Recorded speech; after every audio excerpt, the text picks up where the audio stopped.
विश्व भारती के उपाचार्य श्रीमान विद्युत चक्रवर्ती जी, इस सभागार के अंदर उपस्थित अध्यापक गण और बाकी सारे यहाँ पधारे हुए भाई और बहनों, मेरा मनपूर्वक आप सबको नमस्कार। अभी जैसे विद्युत चक्रवर्ती जी ने बताया कि विश्व भारती 100 साल पूरे करने जा रही है और 1 साल तक विश्व भारती इसके अलग अलग कार्यक्रमों का आयोजन करेगी। मैं चक्रवर्ती जी को कहना चाहता हूं कि जब इसकी स्थापना की होगी तब भी कोई संकल्प किया होगा, और आज 100 साल पूरे होने जा रहे हैं, तब भी एक आप संकल्प करिए कि बंगाल के अंदर विचार परिवर्तन और ये जो अभी जिन्होंने जिक्र किया, इस तरह की घटना कम से कम शांति निकेतन के साथ न हो। इस प्रकार की पूरे बंगाल के अंदर शांति निकेतन से एक विचार उठे और पूरे बंगाल के अंदर गुरुवर्य टैगोर का विचार फिर से एक बार नवपल्लवित होकर निकले, ये विश्व भारती ने संकल्प लेना चाहिए। आज मेरे लिए बड़ी सौभाग्य की बात है, देश और विदेश के और विशेषकर भारतवर्ष के एशिया खंड के सभी लोगों के लिए गुरुवर्य टैगोर, शांति निकेतन और विश्व भारती हमेशा सम्मोहन के केंद्र रहे। वो अपने आप की ओर सबको खींचते हैं, आकर्षित करते हैं। और आज मेरा सौभाग्य है कि बहुत देर से मगर आज मुझे यहाँ आने का सौभाग्य मिला और आप सभी ने मेरा बहुत अच्छे से स्वागत किया। रविंद्र संगीत के कार्यक्रम से भी मन और आत्मा दोनों को शांति मिले, इस प्रकार से बहुत अच्छा परफॉर्मेंस भी देखा। इसलिए मैं उपाचार्य जी और सभी लोगों का मन से साधुवाद देता हूं और आप सबका धन्यवाद करना चाहता हूं। ये जो बांग्लादेश भवन है, इसका अभी अभी हमारे प्रधानमंत्री जी ने लोकार्पण किया था और गुरुदेव टैगोर ही एक ऐसे व्यक्ति हैं विश्व भर के अंदर जिनकी 2 रचनाएं 2 देश के राष्ट्रगान के रूप में सम्मानित हुई और कोई ऐसी व्यक्ति नहीं है, एक ही कवि की 2 रचनाएं 2 अलग अलग देशों के राष्ट्रगान के रूप में सीमित। ये बहुत बड़ी बात है। विचार का, संस्कृति का, संस्कार का, कला का दायरा कितना बड़ा है वो इससे साबित करता है। वैसे बंगाल ने हमेशा से इस देश की सांस्कृतिक विरासत की बात हो, इस देश की कलाओं की परंपरा की बात हो, इस देश में नई सोच को पल्लवित करने की बात हो, या आजादी की लड़ाई, हर क्षेत्र के अंदर बंगाल देश से 50 साल आगे रहा है और ढेर सारे बंगाल के सपूतों ने भारत को आगे बढ़ाने के लिए और विशेषकर 19वीं सदी में जो एक नव जागरण हुआ, इसमें बहुत बड़ा योगदान बंगाल के ढेर सारे सपूतों का रहा। चाहे वो राजा राम मोहन राय हो, चाहे बंकिम चंद्र चट्टोपाध्याय जी हो, श्री अरविंद हो, विवेकानंद हो, रामकृष्ण परमहंस हो, चैतन्य महाप्रभु हो, स्वामी प्रणवानंद जी हो, सुभाष बाबू हो, अनेक लोगों ने अनेक क्षेत्र के अंदर भारत की विरासत को समृद्ध करने का काम किया और वो आकाश गंगा का एक महत्वपूर्ण तेजस्वी ताला गुरुवर्य टैगोर थे। गुरुदेव टैगोर की विचार का प्रभाव और उनके व्यक्तित्व की महानता इस बात से भी जानी जाती है कि आजादी की लड़ाई के अंदर इस देश के 2 महापुरुषों के बीच में विचार का बड़ा मतभेद था, महात्मा गांधी और सुभाष बाबू। मगर ये दोनों गुरुवर्य टैगोर से प्रेरणा लेते थे ये दिखाता है कि इनके विचार की व्यापकता कितनी थी। चाहे सोच कोई भी हो, कोई भी समस्या हो, इसका समाधान टैगोर के विचार से मिलता था। और गुरुदेव के विचार ने आजादी के आंदोलन को भी एक बहुत बड़ी गति दी। और महात्मा गांधी का भारत की आत्मा को पहचानने का जो प्रयास था, वो प्रयास अगर महात्मा गांधी और गुरुदेव के बीच में संपर्क ना आता तो कभी समाप्त न होता। भारत की आत्मा को महात्मा समझ पाए, इसका एक ही कारण है कि गुरुदेव के वो संपर्क में थे, बार बार शांति निकेतन में आते थे। गुरुदेव नहीं रहे तब भी आए, चाहे वो सशस्त्र रास्ते से आजादी लेने वाले लोग हो, चाहे अहिंसक आंदोलन से आजादी लेने वाले लोग हो, सब शांति निकेतन को अपना प्रेरणा स्थान मानते थे। जैसे अभी उपाचार्य जी ने बताया कि दिसंबर 1921 में विश्व भारती की स्थापना हुई, मगर उसकी शुरुआत तो 1901 में एक बहुत छोटे से उपक्रम से हुई, ब्रह्मचर्य आश्रम के रूप में हुई। वो 1901 से आज तक की पूरी यात्रा,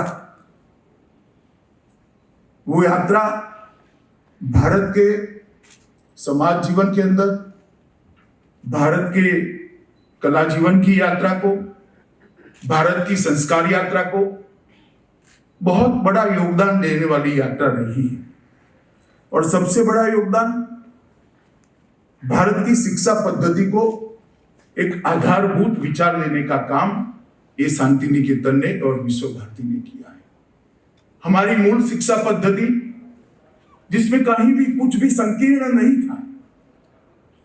जब गुरुदेव ने शिक्षा पर अपने विचार रखे तब कहा कि शिक्षा का काम ही ये होना चाहिए, उद्देश्य ही ये होना चाहिए कि संकीर्णता की सभी वीडियो को तोड़कर व्यक्ति को अभय बना दे, उसके विचारों को खुला कर दे, और उसका सर्वोच्च ध्येय होना चाहिए कि वो यथार्थ के समीप चला जाए, अपने अंदर के मानवी को वो इतनी ऊंचाई पर ले जाए कि इसके लिए देश की सीमाएं, भाषाओं की मर्यादा, संस्कृतियों के बंधन कहीं पर न दिख पाए। इस प्रकार का शिक्षा का मूल उद्देश्य होना चाहिए। आज देश भर में उद्देश्य की परिपूर्ति तो होती हुई नहीं दिखती है, मगर घोर अंधेरी रात में चमकती बिजली जब आती है तब एक आशा का संचार होता है।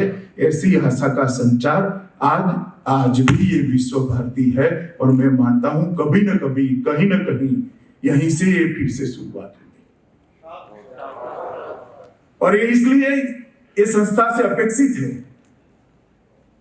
कि महर्षि देव ठाकुर ने जब इसकी स्थापना करी ब्रह्मचर्य आश्रम के रूप में, तब हमारे सारे हजारों वर्ष के चिंतन को ध्यान में रखकर करी।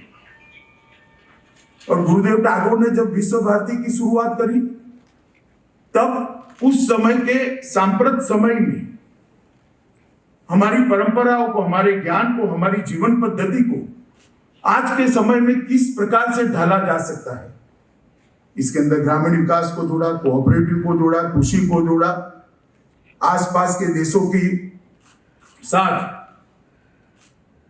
संस्कृति के सामंजस्य की शुरुआत की, और उन्होंने एक नया आयाम हमें दिया, एक नया विचार दिया।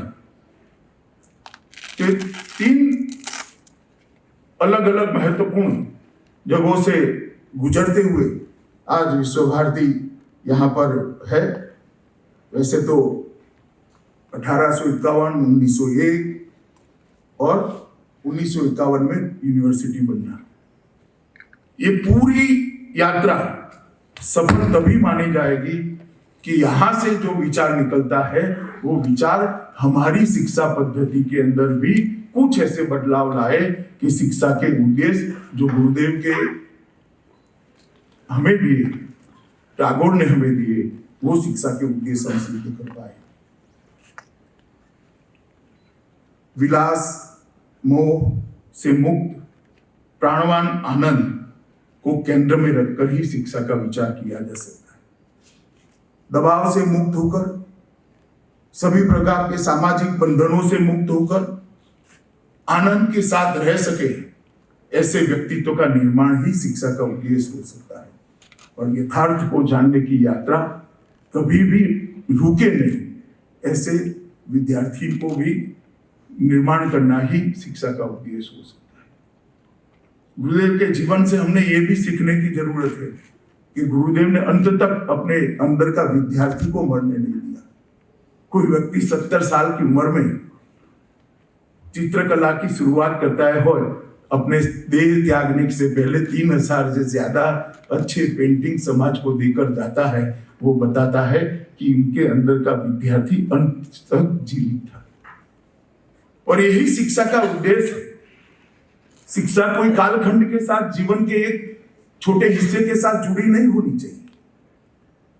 शिक्षा जीवन के आखिरी सांस तक चलनी चाहिए। विद्यार्थी का जीवन जितना ही लंबा होना चाहिए और इसमें से जो अमृत निकलता है वो ही समाज को आगे ले जाता है। एक और तो विश्व भारती के माध्यम से भारतीय धर्म, दर्शन, साहित्य, संगीत, कला, उसके संरक्षण और संवर्धन की यहां पर व्यवस्था की गई।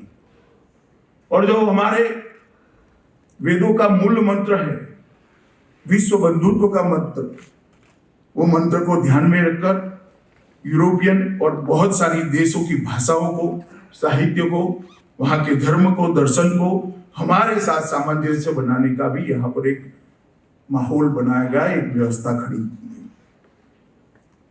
और हमारा मंत्र सर्वे भवन्तु सुखिनः, सर्वे भवन्तु निरामय, इसको चरितार्थ करने के लिए एक रास्ता प्रशस्त करने का काम गुरुदेव ने किया। चीनी संस्कृति, चीन की भाषा के अध्ययन के लिए 1937 में यहाँ पर शुरुआत की गई। हिंदी की भाषा के लिए भी यहाँ पर शुरुआत की गई। मैं मानता हूं ये उनकी दूरदृष्टि को बताता है। गुरुदेव कबीरदास और बाउल गायक लालन शाह से हमेशा प्रभावित रहे। और आप कबीर और बाउल गायक ललन शाह के व्यक्तित्व को समझेंगे तो जाति, धर्म, वर्ण इससे ऊपर उठे हुए लोग थे। उन्होंने हमेशा व्यक्ति की योग्यता को महत्व दिया। व्यक्ति कहां से आता है, कहां से आया है, इसको कभी महत्व नहीं दिया। और एक महत्वपूर्ण मानवता का संदेश गुरुदेव ने यहीं से आगे बढ़ाया। गुरुदेव हमेशा मानते थे कि भारतीय इतिहास को भारतीय दृष्टिकोण से देखना चाहिए।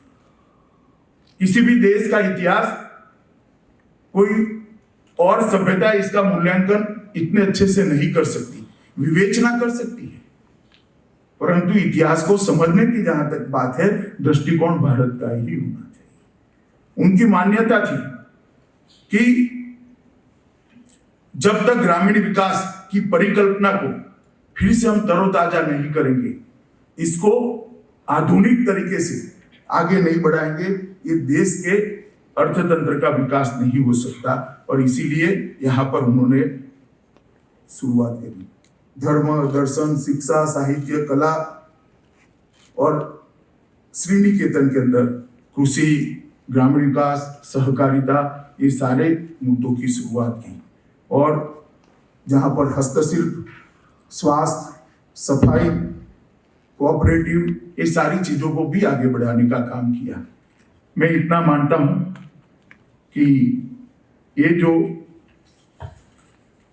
गुरुदेव ने परंपरा करी है, गुरुदेव टैगोर ने जो परंपरा करी है, आगे बढ़ाई है, इसको आगे बढ़ाने का दायित्व मेरे सामने बैठे हुए लोगों का है। कहीं हम कहीं पर भी किसी भी प्रकार की संकीर्णता से में फंसे बगैर खुले मन से, सब दिशाओं से अच्छे विचार स्वीकारने की खुले मन के साथ विश्व भारती को आगे बढ़ाएंगे तो मैं मानता हूं वो अपने उद्देश्य को निश्चित रूप से परिपूर्ति करेंगे। अपने साहित्य सर्जन में 1000 से ज्यादा कविता, 2000 से ज्यादा अनेक भाषाओं के गीत, उपन्यास, नाटक, कहानी, निबंध और गद्य हो या पद हो, उत्कृष्ट साहित्य की रचना करना है और इसके साथ साथ इतनी बड़ी संस्था की भी निर्मित करना, मैं मानता हूं ये बहुत बड़ी बात है। गुरुदेव को नोबेल प्राइज मिलकर उनकी साहित्य रचना को किसी ने एक्नॉलेज नहीं किया। मैं मानता हूं गुरुदेव को नोबेल प्राइज देकर नोबेल प्राइज ने अपने आप को एक्नॉलेज कर दिया है कि वो अवार्ड है। और टैगोर की एक पूर्ण राष्ट्र की जो सोच थी उसको भी यहीं से फिर से एक बार आगे बढ़ाने का समय आया है। मैं गुजरात से आ रहा हूं। अभी राजनीतिक लोग मुझे बहुत गुजरात के कारण बदनाम करने का भी प्रयास कर रहे हैं कि गुजरात से आकर बंगाल में मैं प्रवास कर रहा हूं, मगर मैं उनको कोई जवाब इस पवित्र मन से देना नहीं चाहता। मगर गुरुदेव का गुजरात कनेक्शन जरूर बताना चाहता हूँ। 17 साल की उम्र में ही उन्होंने अहमदाबाद का प्रवास किया था। सत्येंद्रनाथ टैगोर अहमदाबाद शहर के कमिश्नर थे और वहां गुरुदेव लंबे समय रहे भी। और जब गांधी जी गुजराती साहित्य परिषद के अध्यक्ष बने तब उसका 3 दिन का एक सम्मेलन हुआ था जिसमें गुजराती शब्दकोश की उद्घाटन किया जाना था। भाषा शुद्धि के लिए महात्मा ने गुजराती भाषा की शुद्धि के लिए बहुत बड़ा प्रयास किया, एक शब्दकोश बनाया। वो शब्दकोश का उद्घाटन करने का काम था। तब वो सम्मेलन के अध्यक्ष का करने के लिए उन्होंने गुरुदेव को चुना था और गुरुदेव गुजरात गए भी थे और गुजरात साहित्य परिषद के 3 दिन के सम्मेलन के अंदर उन्होंने योगदान भी दिया था। और सत्येंद्रनाथ टैगोर ने ही, जब वो अहमदाबाद में रहते थे, तभी तुकाराम के अभंगों का बंगाली अनुवाद किया और थोड़ा बहुत बाल गंगाधर तिलक के गीता रहस्य का भी अनुवाद बाद में यहाँ आकर किया। मैं इतना ही कहना चाहता हूं मित्रों कि ये विश्व भारती ने देश को बहुत लोग दिए हैं। अवनींद्रनाथ टैगोर यहीं जुड़े रहे, महाश्वेता देवी, नंदलाल बोस, गायत्री देवी, सत्यजीत रे और रामकिंकर बेस, इंदिरा गांधी भी यहाँ काफी समय बिताया, विनोद बिहारी मुखर्जी, ढेर सारे लोग जिन्होंने देश को अलग अलग विधाओं में, अलग अलग क्षेत्रों में कंट्रीब्यूट किया, वो यहाँ से निकले, यहाँ से जुड़े रहे। हमने ये 100वें साल में संकल्प न करना चाहिए, ये परंपरा रुकेगी नहीं। कोई 50 साल के बाद 150वीं जयंती मनाएगा तो 100 से 150 के बीच में भी क्या हम 10 ऐसे लोग दे सकते हैं जो किसी भी क्षेत्र में देश को कंट्रीब्यूट करेंगे? टैगोर के विचार को देश भर में इंस्टीट्यूशनलाइज करेंगे, टैगोर की विचारों की ऊंचाई को समाज जीवन का, हमारे विचार प्रवाह का एक हिस्सा बनाएंगे। करने को तो कोई भी कर सकता है, मगर विश्व भारती से ज्यादा उपयुक्त स्थान ये काम करने के लिए और कोई नहीं हो सकता। आप सबको मैं कोई उपदेश देने यहां पर नहीं आया हूं ना, मेरी योग्यता है। मैं विश्व भारती के लिए शायद ही कुछ कर पाया हूं। आप लोग यहां पर बहुत कुछ करते हो, परंतु मेरा मानना है कि हमने सभी प्रकार के विचारों को, अलग अलग प्रकार के विचारों को त्याग कर विश्व भारती के स्थापना का जो उद्देश्य है, इसके आधार पर फिर से एक बार विश्व भारती को 100वें साल के बाद आगे बढ़ाने का संकल्प इस 100वें साल में लेना चाहिए, ऐसा मेरा मानना है।